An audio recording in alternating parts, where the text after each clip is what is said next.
Hi Public House kids, this is Rachel. Remember this month we're talking about responsibility. And this week you're going to be hearing a story that is inspired by one of Jesus' parables that really teaches us to make the most of what we have.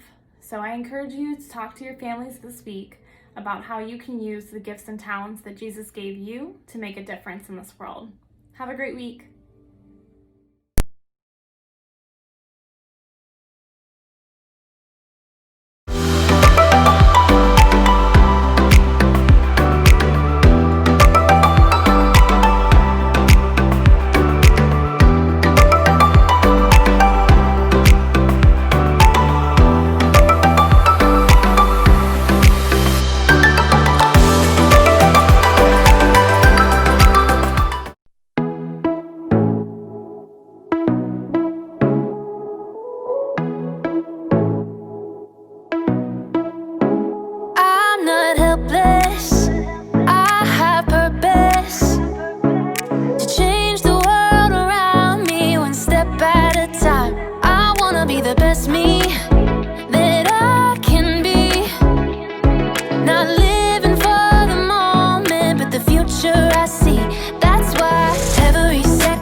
I'm Erica. Who's up for a game of Brain Drain? The rules to this one are very simple. Use every single part of your brain to get your team to guess the answers to the questions. You're my team! So you've got to guess the answers. That's your responsibility. Responsibility is showing you can be trusted with what is expected of you. Okay, this first question is knowledge-based. So you're going to need to use this part of your brain you use for intense thinking. What is 4 plus 4 plus 8 plus 8 minus 16? You have 10 seconds. Go!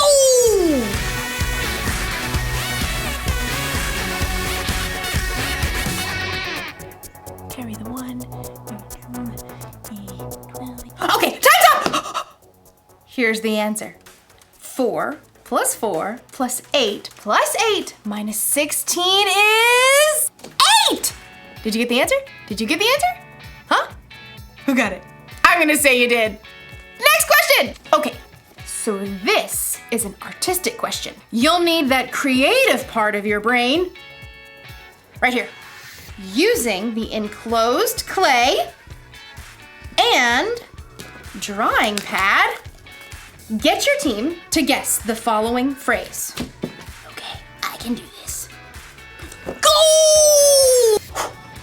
Huh? Oh. What? Oh. What? Do you get it? It's a dime a dozen. A dime a dozen. A dime a dozen. That's the phrase that means something is so common you can pretty much find it anywhere. It's a dime a dozen. We're rich, I tell you. We're rich. Let's do another one. Ooh! This one's a performance card. I like this one. It uses that part of your brain that gives you courage. Right. Here, to act on stage or sing. Here goes. Get your team to guess the following animal. Yeah, I'm not doing that. I'll just look silly. In today's story, we'll learn about a boss who put 3 servants in charge of bags of gold. Will the servants do something with what they're given or waste their opportunity? I'm not going to act like that animal. Stop wondering. Stop! The Bible. It's 66 books of history, stories, letters, and poetry that fit together to form God's one big story. The epic adventure of how He created us and loves us so much that He made a way to rescue us. As we travel through the Bible, from Genesis to Revelation, we discover people who met God and found their lives changed forever.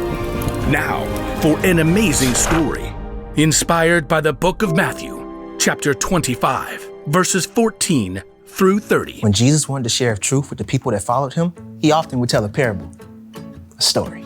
Here is what the kingdom of heaven will be like. These parables used everyday situations to help people think and understand God's truth for themselves. One day in Jerusalem, Jesus wanted to share a story with his followers. If he told that same story today, it might sound something like this. There once was a man who created the world's most amazing energy bar.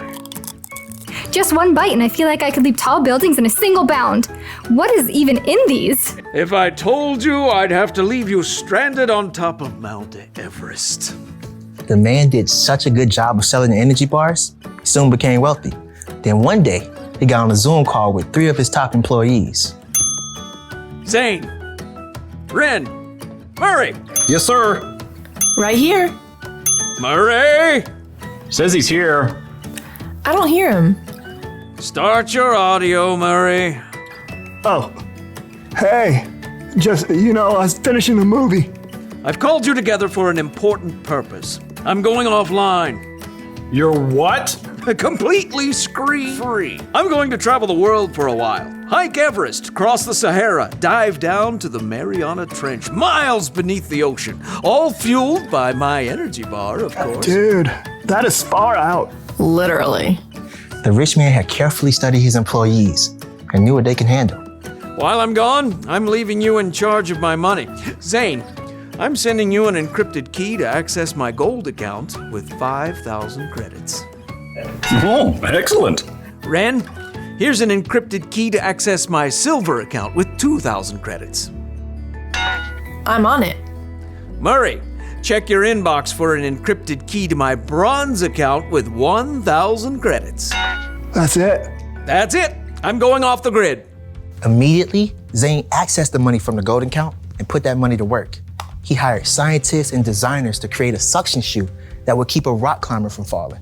I call it the fly shoe. The fly shoe sold as nearly as fast as the energy bar. Zane soon made his money back, and more. Ren, meanwhile, made excellent use of the money in the silver account. What does every adventurer need besides fuel and shoes? A friend. So Ren invented a robotic hamster that could travel anywhere an explorer can go, from the highest of mountains to the deepest ocean trench. Soon, robotic adventure hamsters sold as fast as toilet papers. So that left only Murray, who sat looking at the bronze account on his computer screen. Only 1,000? It's like he expects me to mess it up. Well, I'll show him. Ha!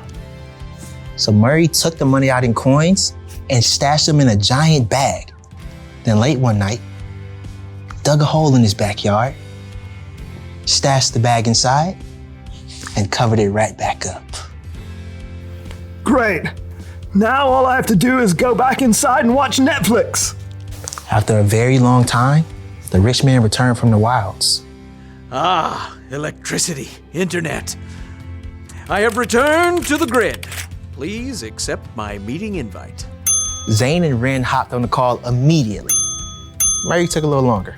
Start your audio, Murray. Oh yeah, there it is.